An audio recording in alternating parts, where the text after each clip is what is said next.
Hey everybody, welcome back to Riverwalk Talk. My name is Chip Harrington. This little podcast I have, I was talking to a few people and they're like, well, how do I get a chance to see it? So if you are watching this on social media right now, Facebook or Instagram or something like that, I do have a YouTube channel. You can go over there. It's called Riverwalk Talk with Chip Harrington, and you can like and subscribe. I think I have about 35, almost 40 videos over there right now, so go over and check it out. So today's episode is going to be fun. Individual I've known for, I was driving over here thinking it's got to be over 40 years, I'd say. And it's going to be, he's had a pretty interesting life, and we're going to be talking to him about all sorts of things that he's done. And he's been in town, I think, his whole life. We're going to find all this stuff out. And that is recently retired Police Chief Dan Valadas. Hey. What's up, man? How's it going? Let's go over here on the sidewalk here. And let's do it. So I know we were just talking before we put the cameras on, but you've seen the show. We're going to start here. We're going to go over to the clock tower. It's 1.1 miles. We're going to get our steps in, and then I'm going to buy you a beer after. Sounds like a perfect right, plan. Man? Sounds like a good way to spend a Saturday afternoon. Yeah, exactly. Yeah, we're out here on Saturday. So, like I said, I think I've known you for 40 plus years. We went to school together. You were a year ahead of me. Together. We were a year apart. We didn't play the same sports. No, we didn't do that. So, you know, it was funny in the 80s because I didn't know a lot of underclassmen. You knew a lot of upperclassmen. Yeah. I don't know if you were trying to like hang around socially upwards. But yeah. do you remember the class were big, over 300. Oh yeah, They're all exactly. big classes. I think in my class we graduated 280 or something like that. Yeah, we were on that at the end. Yeah. So when I think about Danny Valadas, so first of all, congratulations, Veteran of the Year. Thank you very much. Awesome. What an honor. Yeah, Can't believe it. I never thought I'd find myself there. I know, and you're still young too, man. You got all that stuff going on. Oh yeah. So I'm not done yet. When I think about you, I feel like your life has been. I feel like in like 6th grade, you're like, I'm going to do this, I'm going to do this, I'm going to do that. Like maybe it's just my speculation, but I feel like you have a very calculated plan when you put your career together. Is that kind of accurate? I mean, when I was growing up, I guess I was described as quiet, kind of broody. I grew up in a very ethnic household. My father's an immigrant from Portugal, and my mother's from New Jersey, but her family, she came up here young. She lives in Ludlow, so grew up in Ludlow most of her life. So they settled. We actually were in the Orchard, and then we did a lot of Polish and French Canadian, Portuguese families went from the Orchard and moved into Ludlow. So it was just my sister and I, a small family. Yeah. My mother's an only child. My father has had siblings, but they're all in Portugal. So it was very tight knit. So. I thought I was kind of quiet, like I said, and the sports was an outlet, baseball, basketball, was kind of an outlet for me. Didn't really have the service in mind, but I knew I worked a lot with my dad. My dad would do a lot. He was a mason for Warner Brothers, used to do a lot of side jobs. So I knew I could work construction. I knew I had a strong back, and I liked to work with my hands. Yeah. So he would always say to me, like, listen, I can always get you a job in construction working with me. I didn't know if that was what I wanted to do. My father owned apartments, so we used to do a lot of remodeling and stuff. So I ended up, when I got close to the end of high school, remember Mr. Linehan? Oh yeah. Great guy, Jerry guidance Linehan. counselor, Jerry, great guy. Yep. I remember him telling me, I said, he goes, what are your plans? And I said, well, I don't really know what I want to major in, but I'd like to go to college. And he says, why don't you just start with like a community college? Yep. So I said, okay. I said, so I went to Hoya Community, and not really with much of a focus, but in looking through, back then there's no internet, so it's basically, there's an internet, but nothing that we have access to. So it was just pamphlets, and I saw criminal justice, didn't have any interest in being a police officer or the military whatsoever. Okay. But, so I was wrong. I thought you had that in your mind, like, I okay, did not. I'm going to plan this whole thing out. I did not, and I'll say something I said at the Veterans Day ceremony.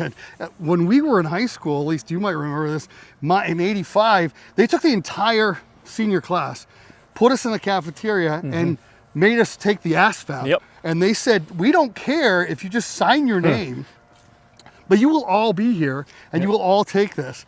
So, I mean, it was like, you didn't study for that, you just took it. Right. So I didn't think much of it. I do remember there was a Marine Corps recruiter that was pacing back and forth, screaming at everybody. I remember saying to myself, Chip, like, I I don't want to do that. I'm not joining the Marines. Are you kidding me? I can get yelled at. I can yell at home. Yeah. I don't need to do that.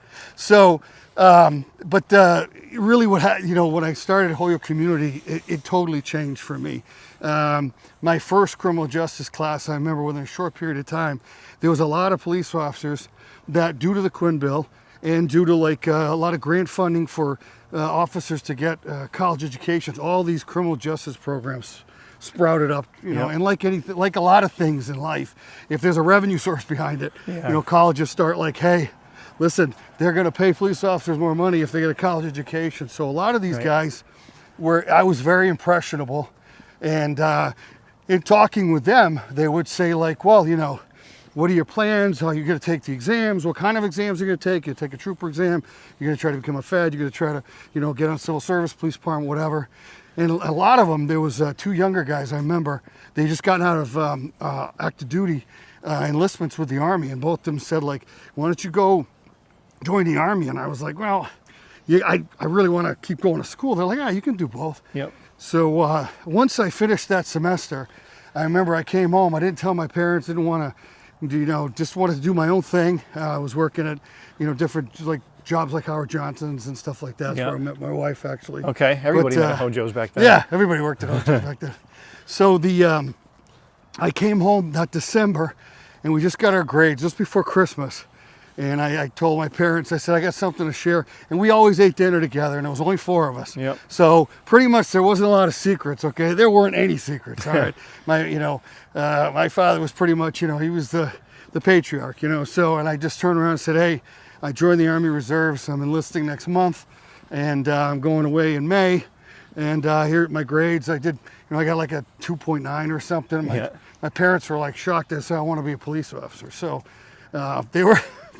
My mother was not too happy. My father was not too happy either. But, they accepted it, and obviously later on. Yeah. But it gave me a drive. It was almost like the more I dug into it, the more this was very appealing to me. Yeah. So I just kept going. Definitely found your calling, too.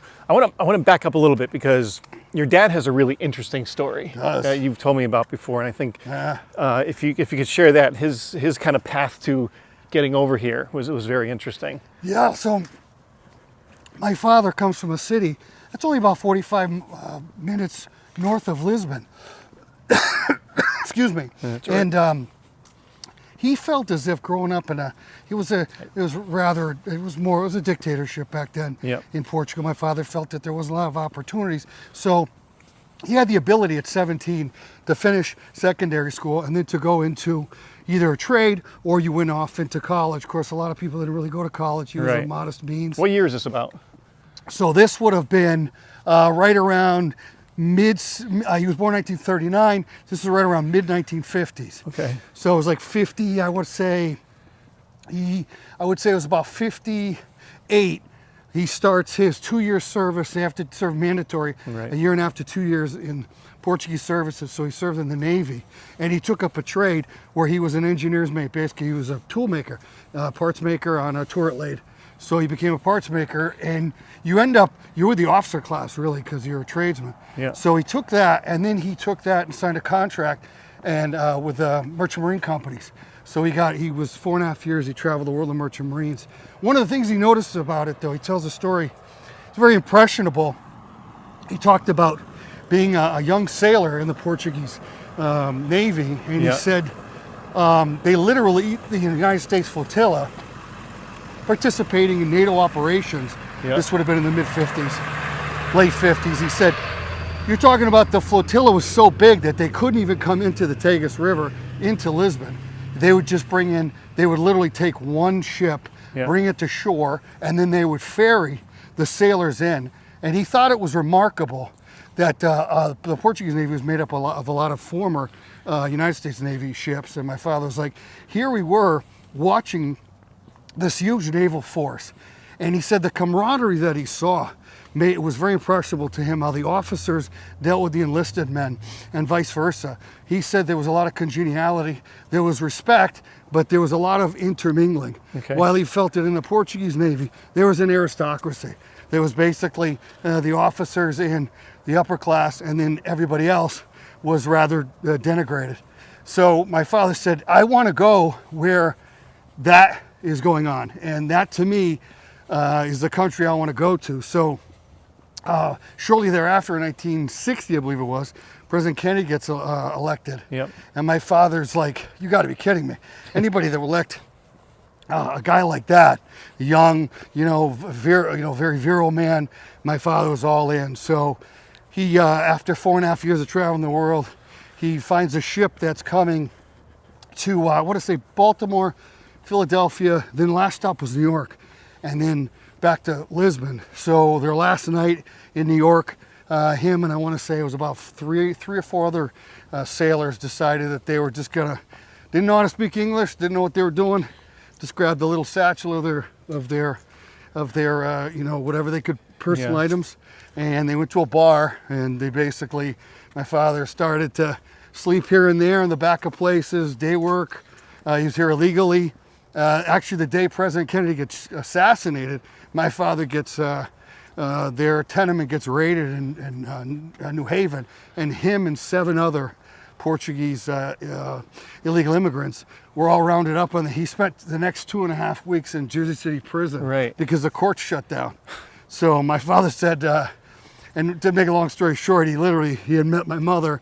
He had come up here on a job in Chicopee, met her at the Chicopee Portuguese Club. They danced the night away one night, and they kind of communicated when they could by phone. My grandparents weren't too happy, but she was 19, he was 24, 25. Okay. And he calls her from down there and says, hey, Dell, I got a little bit of money. This is Joe. If you come down here and show up at my deportation hearing and attest to the fact that we could get married, I could stay, or else I'm getting deported. So my mother turns to her parents. She tells this story, and she says, I'm going down to get Joe, my boyfriend, and attest to him we're going to get married. And her parents were like, no, you're not. Oh, my God. How long had they been dating? I'm 19. What are you going to do to me? They'd been dating. They'd known each other for 3 months. Oh, my goodness. And dating wasn't much. It was like, he didn't have a car. She did. She would go meet him at dances in different places. But it was not like you would say the traditional dating is, very Catholic. And, so there was... But they're 61 years together. Wow. So that's amazing. Yeah, you told me the story before, and I'm just like, the fact that your dad was in a jail essentially, about to be deported, and your mother kind of literally comes and rescues him. So. But it's really, I'll tell you what, to tell you, kind of man he is, and the couple that they were, he was determined to pass his driver's license and then become naturalized, and then he was drafted for Vietnam. He ended up getting a deferment because my mother was pregnant with me, and she had a 1.5-year-old, and my sister. Okay. So he was deferred for 3 or 4 years, and then he was let go from his selective service. But he says, I don't care. I'm never going back. I'm an American, and I'm going to stay here. So. Wow. And had they settled here in Ludlow? Yeah. So my mother's from. She was born in Newark, New Jersey. Mm-hmm. She lived there. My grandfather was stationed at Fort Dix during World War II. But my grandmother had ties here. The Cadetas, they had ties up here to Ludlow. So my grandfather ended up, they wanted to get out of the city atmosphere. It was better. They thought it was better for my mother's health. So they moved up here when she was like 3 or 4 years old. Yeah. And they eventually made their way to Ludlow. So. Okay. Interesting. Yeah, no, that's a really interesting story. And it probably says a lot about how your dad was kind of the authoritarian, or kind of the strict father, based on the way he grew up and the things he went through. Yes. He wanted everything. He made you appreciate everything, and my parents taught me hard work. Yeah. If you want something, you have to earn it. And that's I think something that they passed on to my sister and I, Odette, which is you got to work hard, and whatever you want in life, that's how you're going to be. Whatever you want to succeed and achieve, you will work hard, and you will put your nose down, you'll get it done and do it. Mm-hmm. And I think that's an admirable, ambitions to have. You have definitely lived by that code for sure. So, all right, let's go back up to your career as far as in law enforcement. So you join the Army, do your basic, and this is the reserves, you said, right? Yeah. So I signed up. I wanted to keep going to college. So my recruiter, I mentioned that during the Veterans Day ceremony. I like my recruiter. A lot of military recruiters, the troops later on say they fooled me. I must have checked off all the boxes for him. But Italian guy, his name was Joe, great guy. He was like, hey, listen, if you join the reserves, a little different than the National Guard. You're going to be part of the Department of the Army. your orders going out of the Department of the Army. But you get stationed with a unit at Fort Devens. It's an active duty post back then. I really liked it. Yep. And I liked the unit. It was 187th Infantry Brigade. We were a small platoon detachment of MPs. So I really got into that. I went to the Air Force recruiter after the Army made me wait like for a long time. I said, I don't have time for this. And the Marine Corps recruiter yelled at me and told me that if I want to be a police officer, I should go somewhere else. So I'm like, okay. So the Army was fine with me. Do you know this person here? Yes. Look at this wonderful Look at lady. How are you? How are you? How are you doing? How's it going?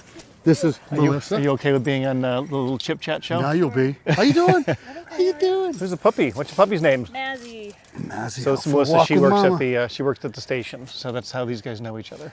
Yep, one of our administrative stars at the police department.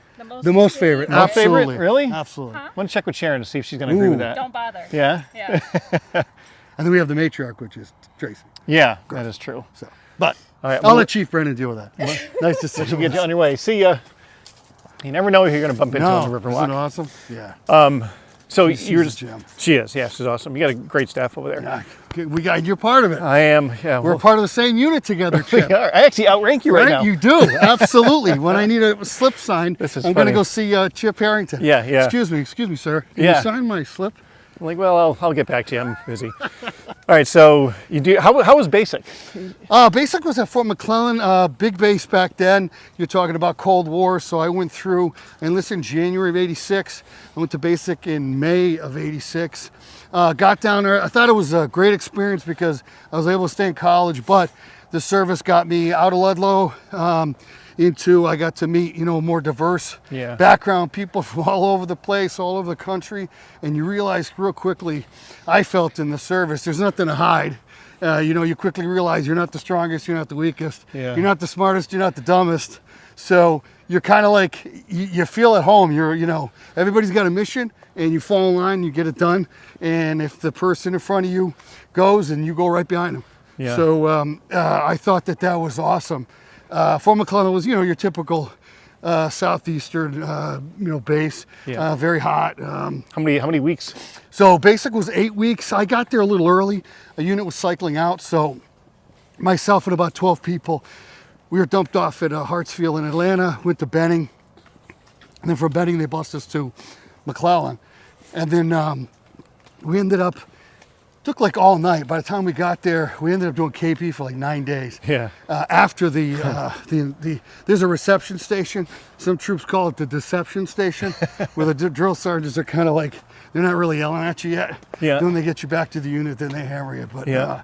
it was just an interesting experience. A very interesting experience. I do remember, I will tell this funny story though, that I've told many people. Before I left, my mother told me I should take this white suitcase, and it was like this big kind of bulky, we used it a couple of times to go to Portugal when I was younger, and it locked it. She goes, oh, you should have this. I'm like, okay.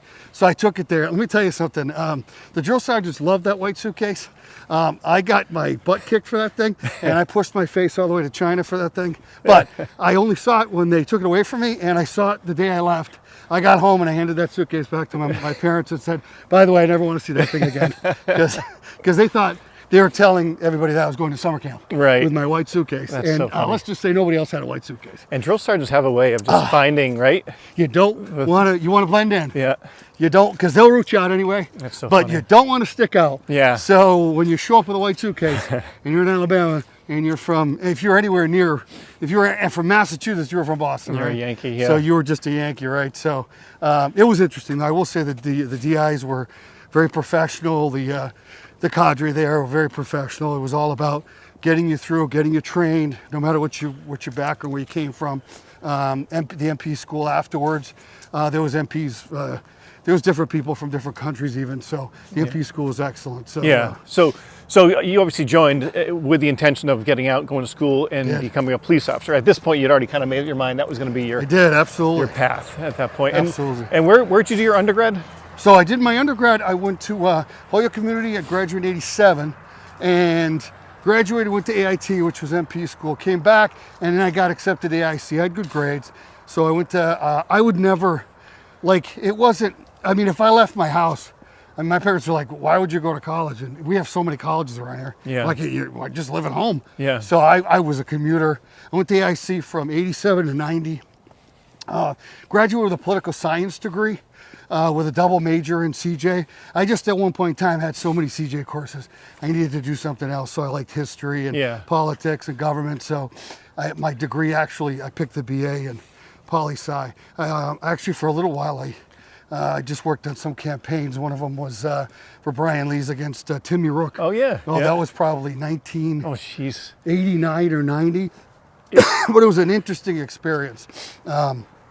You know, so needless to say, I ended up, and then I went to a grad school. I started grad school right after at Westfield. And then I ended up I took 5 classes there, and I transferred to Western New England because Joe Metcalf, Phil McBride, Paul Madera, they were all going to Wennick at night. We call it Wennick, right? So I decided, well, I'll join you guys. Why am I driving to Westfield? And, you know. You're one of the early ones that I remember that went right into their master's program right away. Yeah, very young. Actually, one of my co-students at Westfield was Mike McCabe's the mayor in Westfield now. Mm-hmm. He was actually in one of my classes together. I remember he was already on the job. He was already a patrolman for a while. Yeah. So yeah, I might have even actually been a sergeant by then. Like I said, it was very common to see, especially if you were going to try to get promoted and advance through the ranks. You knew you had to get, you needed to get some type of graduate degree. Yeah. So you know, obviously, it was something to do. Plus, I mean, you're getting paid more money, so. But during that, I guess, in between that, all that, you worked at the sheriff's department for a period of time. Did you go to the? You and I got hired I was May of '92. You were what, April of '92? Yeah, May 14th actually, May 14th of '92. Okay, so you and I were I think it was May 7th for me. Okay. I think it was that rings a bell only because of the retirement board. So you and I were about the same time. Yep. So I went through my CCOC. I don't know what class it was. Maybe 13. Yeah, it was. I was 14. It was in the teens. Or maybe you were 15 or something like that. It was in the teens. I want to say maybe even 17 or something. Okay. It was maybe 5-6 weeks back then. And, it was, you know, it was at Agawam Police Academy. So, and then literally the next summer, I was back to the same location, going there for the 20th MPOC to be, Ludlow had hired me. So, and I became a special, actually became a special in Granby. I was an auxiliary in Granby, and then in '89, and they sent me to the Reserve Academy. And then I went through, I wanted to get on Ludlow, and Granby said, well, you can't be both. And I said, well, you know, the Granby lieutenant there was like, nah, you just go to Ludlow, you know, you're that's your home community. So yeah. So you had a period where you went to boot camp, then you went to the Corrections Academy, then you went to the Police Academy. Yeah, you had like a 3-year run. It was boot camp at P school. Yeah. So I was like, I didn't know how many exams I took. Took different exams, but the civil service exam that I took, this had to be 1990, which I think was the same exam. So it was like Phil McBride, you know, Louis Tulik, myself, Dave Kornacki was on that list. Yep. Dave Belanger was on that list. So I think it was 1990 we took it, and it took a little bit. This was right before the omnibus crime bill, I think, passed in like '94. Yeah. And they wanted to put on 1 million. They wanted to have 1 million police officers in the United States. Never got to that number, by the way, but right. It was a worthwhile endeavor. That was under Clinton, I think. It was cops more, cops fast. Cops fast. Yep. We got our civilian dispatch, and we ended up doing a lot of different. We added on guys, but we were just like Phil and I and Louis were just before that. But it was that changeover. A lot of departments have that period where, you know, you're getting that attrition period where people are retiring, and then it kind of comes in waves. We caught that wave where afterwards it was, you know, Ludlow hired several, at least 6 officers probably in about a good 3-year period. You know, and it was a flurry from like 93 to like 98. Right. And I could name the officers, you know, it was Officer Paul Doback, Jerome Mayu, Mike Whitney, Mike Gilrain, Allison Sands, Freddie Balbino. Everybody got hired, bing, bang, right after Dave. Dave was Kornacki was a year after me. David Belanger was 6 months after him. So it was just like, there was a lot of movement. Yeah. It was a good time. Similar to, I think now, Chip. Yep. I think now we're in that period where if you have if this field is for you, if you have the skills, you can go to any level. I mean, there's openings with the federal agencies, there's openings with state agencies. It's just a matter of having the commitment of whether or not you want to be municipal, you want to be a sheriff, you want to be a trooper, you want to be an agent. It's where you want to be. If you have the skills and you determine where you want to go, it's a matter of, you could start somewhere, like maybe at the local level, and then go from there. We've had, we had Aaron Leisman, who's an FBI agent now. He worked for us for 5 years. We had Matt Alastra, Sergio Figueredo, they're troopers now. They left us. You can progress onward. Right. And I think that's awesome. It's very similar to the military. Stand over here. Very similar. Yeah, no, you're 100% right. And I do recall at that time when you were just coming on, you, Phil, Louie, and everybody like that, there was a lot of retirements going on. You had an older generation that was moving out. Yeah. And you guys, I mean, we were all like in our mid-20s at the time. Oh, yeah. Right? Yeah, oh, yeah. Exactly. Perfect time. And it felt like forever. Yeah. I mean, I remember guys in the service that maybe half of our platoon became police officers. We just had a reunion with the two units, the 94th and the 187th. In Bedford, Mass. But half of them became police officers. I was talking with one of them, Dennis Cogham, he's a captain in Boston. Another one, he's a lieutenant in Canton. No, excuse me, not Canton. He's a lieutenant now, I want to say, in Taunton maybe. But we got together. Half became police officers, half didn't. But it's one of those things, right? You want to start young. I got on at a good age, especially at the sheriff's department. I was... we were just before the sheriff, just before Nick, a couple years before him, but right around that change, that period. Great opportunity, didn't know anybody. Mike Ashke, great guy, and he was just like, hey, we'll hire you. And it was all a great experience all the way up, and a field that when it's right? You know when you're in the right occupation, the right field, and then it was just a matter of having a wonderful wife, Sue. With me, just right behind me. You know what I mean? Being a nurse too, she's like with your wife, it's very similar. We were on the midnight shift together. Yep. She's on the line. She's doing 12 on, 12 off, mandatory holdovers or overtime too. Yep. So and then just we decided to stay in Ludlow at some point in time.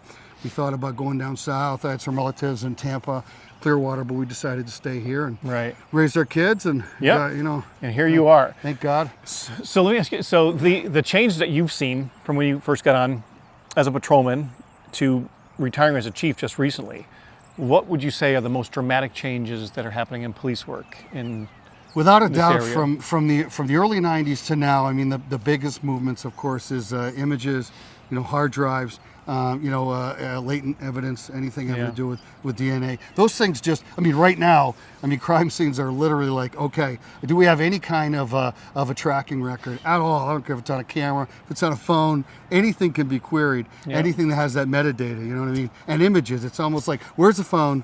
Where's the cameras? Okay. Yeah. And then, obviously it's the beginning. It's like, is there anybody injured? Is there any weaponry, that type of stuff, all your medical stuff first. But then afterwards, it's like, okay, it used to be like, well, where can we find where that person's talking? Or who are they talking to? Mm-hmm. And now it's like, we got to get we got to find out where, there's got to be some footage somewhere. Yep. There's got to be something in a message somewhere. Right.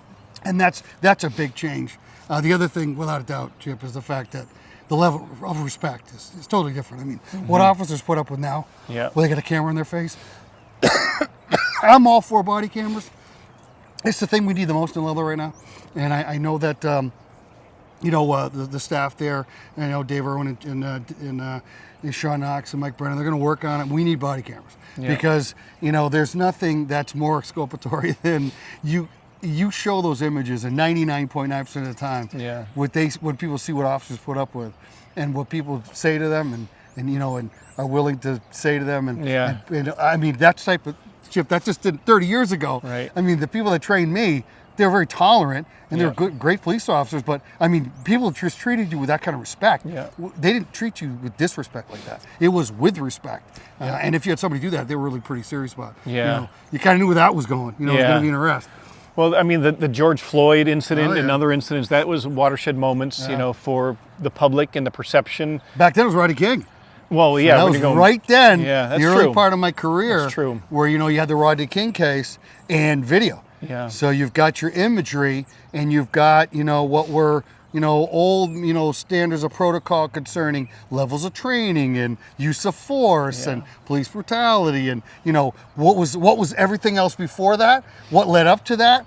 cataclysm, and then what happened afterwards. You know what I mean? Yeah. And that is just, that's just Right. unbelievable when these things. I know under your leadership as chief, the level of training, right, that all of your guys and women go through is probably, is it more than most departments, I would say? I feel like I talk to other, part-timers and full-timers, and I tell them the kind of training that Ludlow does, and I feel like there's a lot more taking place over here. I certainly tried to get every avenue that I could to train the staff, because I felt that being working at the police academy too for 24 years and doing the work I did over there, I definitely felt that it's awesome to see officers from different communities who share a lot of the same, yes, the same policies, but also they share a lot of the same events. Okay, even the city, more urban atmospheres like Springfield. When you get together and you collegially work together and you see and you exchange, what are you guys doing? What are you guys doing? I felt that type of academic environment is absolutely invaluable to modern day policing. And you have to, as much as possible, expand the technology, but you must expand the training. Yeah. And I pushed that envelope as much as I could. And the town was fairly favorable to it. Yeah. Fairly favorable to it. Well, you always had a very, very good way of presenting the information to the town, whether it be the board of selectmen or town meeting, and typically, Ludlow's been very supportive of the police department, I would say, overall. Yeah, and public especially safety in the beginning, general. I thought with Miss Ellie Villano and Kim Collins, I thought that it was very, they were very, very, very proactive too. Chief, we want to make sure that, you have a great department. We have an excellent police department. And I thought my yeomanship has to be to make sure that this ship keeps progressing forward. Yeah. You make it as good and better than what you found it. And I thought for 5 years I did, I did my best to keep the ball going forward and to progress this forward. And then there's a time where, you have to do an assessment. You know what I mean? Yeah. Where you are in life, and it's sometimes you do have to leave. I think sometimes and make way for others to grab the ball and drive it their way. Yeah. You know what I mean? And that's good for the police department, I think, too. Right. Well, I mean, Ludlow's a town. We're bordering Springfield, a city, and there's some issues. We got the turnpike that comes through here, so there's a lot of opportunity for issues that could arise. Ludlow's a great town. It's a safe town for sure, but I think our population, or where we are located, it kind of leans itself to some challenges that maybe other communities don't. Like when you talked about Granby, Mass, when you were there, it's just a different vibe out there. Absolutely. So you have a different level. Ludlow's very emblematic of communities our size. East Hampton, Agawam. The west side's a little bigger, but those suburban communities that are just outside the urban areas, very convenient. They're bedroom communities that have a mixture of commercial, industrial base. Yeah. Ludlow's at a crossroads, like you mentioned. Yeah. So I think we're well positioned. The town has a good school system and has like you said, it's favorably located. So I think that it's positive, especially when you see home building and you see people wanting to move to your town. People don't build homes, at a rate of 30, 40 homes a year. Yeah. And take out building permits and whatnot if they're not going to raise their families in places where they want to. And that's definitely indicative in this town that we're healthy and it's a good town. We just got to make sure we keep it going that way. Yeah. What do you see as the future? You're stepping away. You were chief for 5 years. How many years totally do you have? So I had 32 years with the police department full time. Total with being a special police officer, which you and I still are, I'm at 35 years. So doesn't match Bill Koss, by the way. He's the longest standing Ludlow employee. Yeah. Oh God, he goes back to he just told us the other day, he goes back to late 60s. That he's employed through the town. He's still employed as a crossing guard. Yeah, Bill. Isn't that awesome? It's amazing. Talk about public service. That guy he was a firefighter first, then became a police officer. I had him in my old show when I had it years ago. Oh yeah, so, yeah. He's just kept hardcore. working for the town. He was a dispatcher for you for a period of time. Absolutely, and it's those roots like that, right? I mean, without a doubt, Ludlow has to maintain its identity by maintaining it's that's still that small town feel. For a good-sized town, you still kind of know everybody. Yeah. I mean, it's still a local. You go to the bakery, you go to the restaurants, you run into a lot of people you know. You come here, you go to the establishments, you run into people. Yeah. I think that's great. We need to keep that. We need to keep that as much as possible. And, that is important. And that's what you work for, I work for. Yep. Yep, for sure. That's why we're both still here. Yeah. So look how committed you are to this town, what you've done. Yeah, Chip? I'm still at it. So as far as the future, what you get Mike Brennan, Dave Irwin, like you said, Sean Knox, those guys are kind of leading the charge right now. What's next for the PD that you envision? I mean, without a doubt, I think that at some point in time, that second SRO, so we still don't have a second SRO. It's a school resource officer. Yeah, school resource officer that we had before. So that's getting back to a level of service that's pre-COVID. Yeah. I would like to see that without a doubt. Definitely at some point in time, I expanded the DB, continue the narcotics operations, but without a doubt at some point in time, just because of the weight and the brevity of all of the accountability that you have to do, not only through post, but through all the the FOIAs that you get, and lawsuits, whatever it might be, protocols, ethics, integrity. There's without a doubt like a captain's position would definitely at some point in time would be the next move for the next move for Ludlow, and then maintaining a force that's it's 42. Should probably be closer to upper 40s. I think that's a 5-year. You know what I mean? So getting a new station, looking at something like that, and we started to talk about that. And I think the board is cognizant of the fact that at some point in time, if I'm the next chief, I'm giving him here's 5, here's 10. You know what I mean? That's what I did. Here's 5, here's 10. You know what I mean? This is what you need. This is what we need to do to maintain the services and to maintain a high quality of service. Yeah. How much of a change? I mean, this is something that's been changing. We talked about Nick Cochee. He's doing a great job over there as sheriff. But the sheriff's roles have changed quite a bit since when you and I worked there. Yeah, they're out doing some patrols. Yeah. I think they got Forest Park now. There are a lot of SROs they got out there. So do you see that as being more impactful as things move forward, where sheriff's units might be more involved in, maybe not Ludlow, but other communities that are around, especially since the specials and things like that have changed. You don't have the forces. You can't get any more. So it's people like us who are either previously trained. I think the sheriff's deputies fill an overlapping layer. So where you see in a lot of other states where it's difficult to recruit, taking exams when I was in the 80s and early 90s, where there's 15,000 people showing up, to now there's 3,000. There's 4,000, and that includes the environmental police, the state police, that includes everybody. So the candidate pool is less, and you have to have an attractive department. Ludlow, I take pride in the fact that in my 5 years, people wanted to work there. And people wanted to come there, and I'm proud of that. And I'm not saying it was me; it's everybody that's there. Okay, and we were in a good spot. We maintained our numbers. A lot of police departments did not see that. After COVID, it was like Chicopee down 20 guys. 20 officers. Other departments cut in half. that, and the sheriff's department is. You've got a level there. We've got so many trained people, trained professionals, that you can provide that other layer and provide the services that a lot of small municipalities you can't afford. So I think that the sheriff's doing a great job, and I think that I think there's enough work, and I'll take this. A trooper told me there's enough work for all of us, right? And literally there is. You know what I mean? And the state police were always big with us. They helped us out every time we needed something. D.A. Gallooni, fantastic, with me and with us. Every time I needed something, it's just a phone call. And the state police colonels that I worked under, they were fantastic. That's one of the last things I did was write a letter to the sheriff, to the D.A., and to the colonel of state police, the new colonel. So just saying hey, it's been an honor. Thank you for helping Ludlow. Every time we called, you came to help us. And all of them. The DA, the sheriff, the colonels, they were right there for us, and they still help us. And I think that's because of the reputation of the town, the police department. And I'm proud of that. So. No, that's great.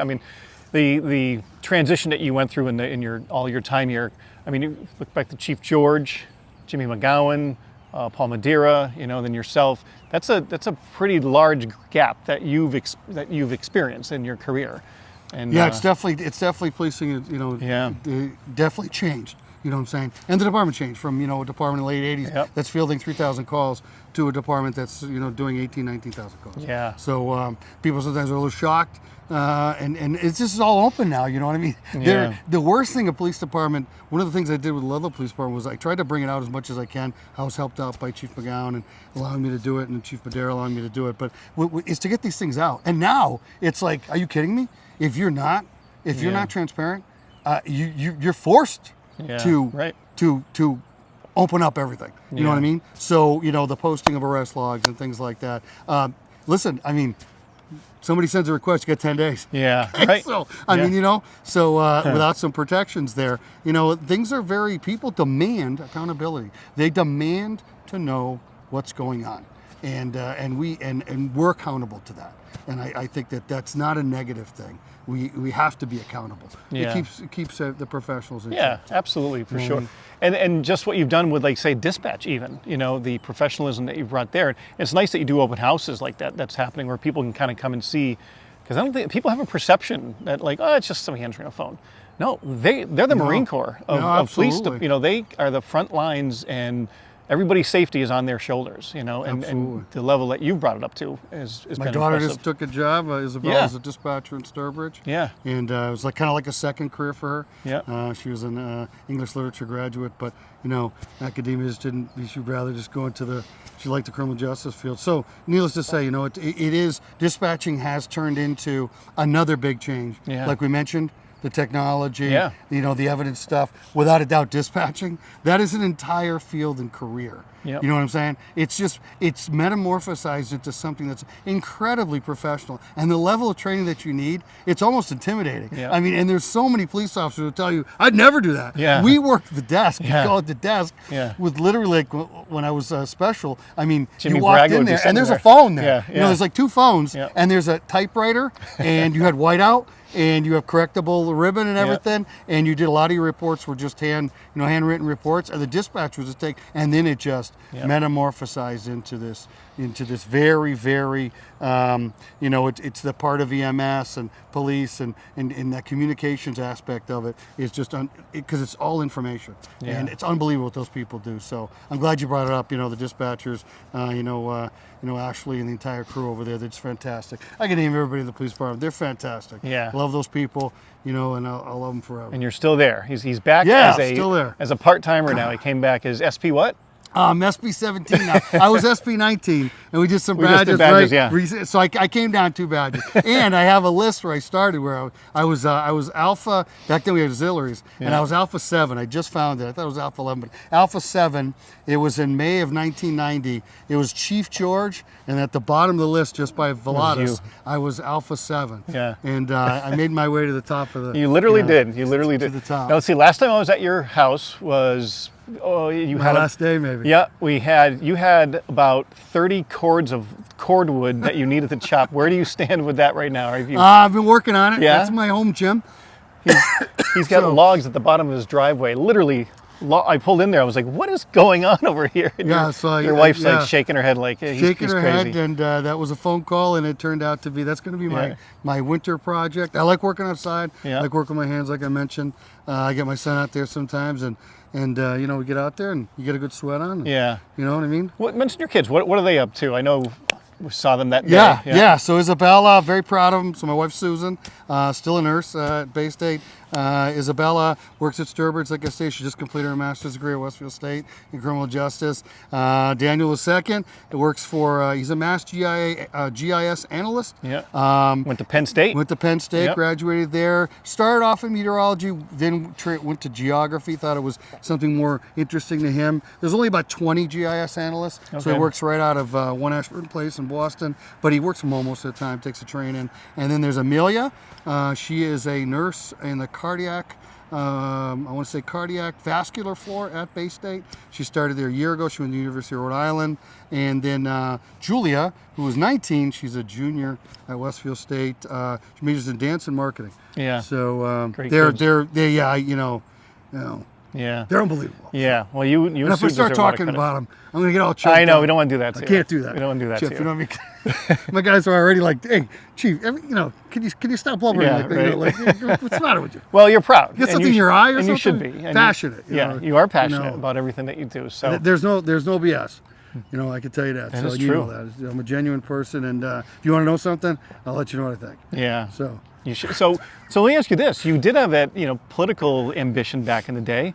Now that you're retired, we might see Selectman Valadas, Governor Valadas. Would you ever run for anything locally? I'll support you when you run. Okay. No, listen, those days are over for me, man. People always ask me that. I'm like, I live in the shadows now, and I like it. I like it living in the shadows. I tell you that I do have to. I know that I have to spend some time with my aging parents, my mother-in-law, Yeah. my wife.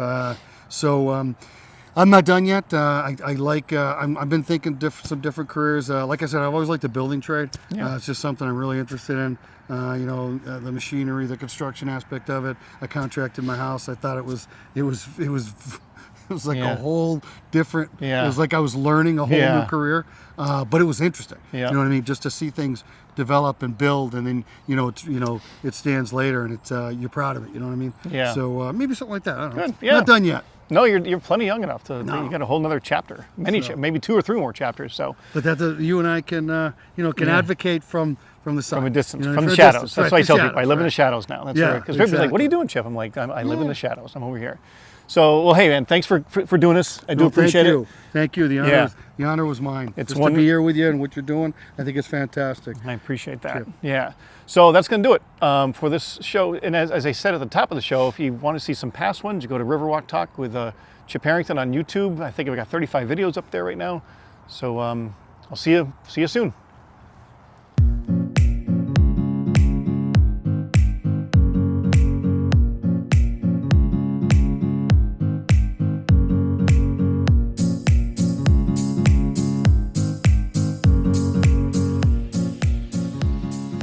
Hey everybody,